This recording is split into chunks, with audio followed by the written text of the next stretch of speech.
Hey guys, the following video is brought to you by American Collectors Insurance.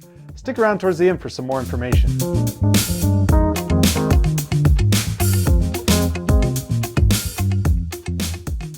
Hey everyone, Joey here with American Collectors Insurance, and today we have Jeremy Welborn on the call. Jeremy is a lifelong Corvette fan. Maybe even a little bit of a nut. So let me turn over to Jeremy and see how he would describe it. Hi Jeremy, how you doing? Good, Joey. Thanks for having me on today. Okay, so you mentioned having owned every single generation of Corvette. Could we quickly go down the list of maybe like one pro and one con for each generation? We'll start with the first generation Corvette. Those units, mechanical fuel injection unit, is something that not a lot of people know how to work on. But it's a solid axle car.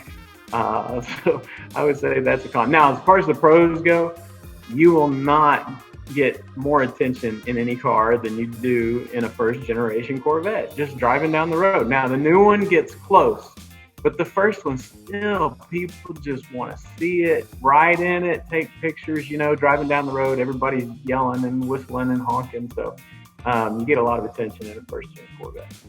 We look at the second generation, of course, one of the benefits is, they drastically, as Zora Duntov became involved in the development processes, dramatic improvement in performance, and also you've got that independent suspension. The cons would be, move towards the 67 if you can, but the 63 split window, that's the car to have. But so on the third generation Corvette, a lot more opportunity for increased horsepower, and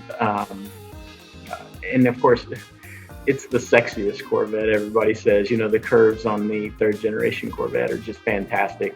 As you got into the later years, the chrome bumper cars are great. You got lots of power, and then you get into the mid 70s, and you're moving up through there.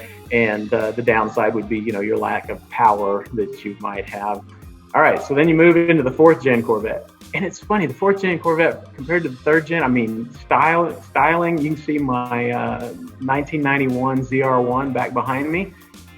Man, that is a blast to drive. Seats are uncomfortable. It's a terrible car for a road trip. To the downsides. But the C4 is a great, those are cars you can pick up. I've bought them for anywhere from $6,000 to $8,000 and had, not had any problems with them, nothing to fix, and just take out and drive. So there's a great plus as far as, if you want to get into a C4 for not very much money. Fifth generation Corvettes we've talked about already. Again, it's a great modern car. Still doesn't have quite all of the nannies that the newer ones have on them. So without turning all the systems off, I'm in control of the car.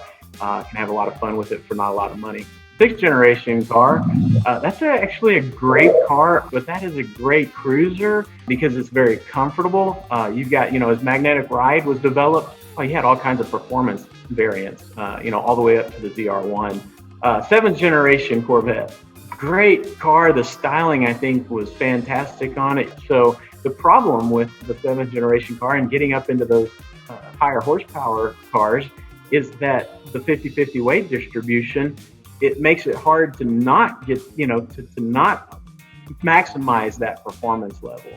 So because of that, of course, we've got the mid-engine car, which was the next step in the development, and then the 8th generation Corvette. Let me tell you, with the 15 or so years that they took to develop that car, because it was supposed to come out as the 7th gen Corvette, and with the GM bankruptcy and whatnot, they had to put that mid-engine project on hold. So when they were able to finally reveal the 8th generation car, they had spent so much time developing that car that it is leaps and bounds ahead of the 7th generation car. So I recently took a friend's 7th gen car he had just bought. He hadn't had a Corvette before. Took it out, and he wanted me to drive it for a few days and just tell him, hey, is there anything I need to have checked out? And I did that. And that's after having put like 10,000 miles on a C8. I said, I came back and I gave it to him. I said, man, you got a great car. I don't think there's any problems with it. And I'm like, I am so glad I'm back in my 8th gen Corvette driving it around, just because nothing wrong with the 7th gen, but the 8th gen is just so much more developed and refined. And whether if you want to just cruise, it's so comfortable. But if you want performance, I haven't warmed my tires up and gone out and with a quarter tank of gas to do this, but I can consistently hit 2.8 seconds in my 0 to 60 times. With my 2020 Corvette. So that performance is phenomenal. Jeremy, thanks so much for sitting down with us and sharing your knowledge of all things Corvette. It's been a pleasure.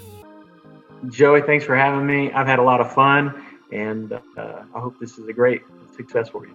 All right. Go to www.americancollectors.com to get your free quote today and see how much you can save. Thanks for watching.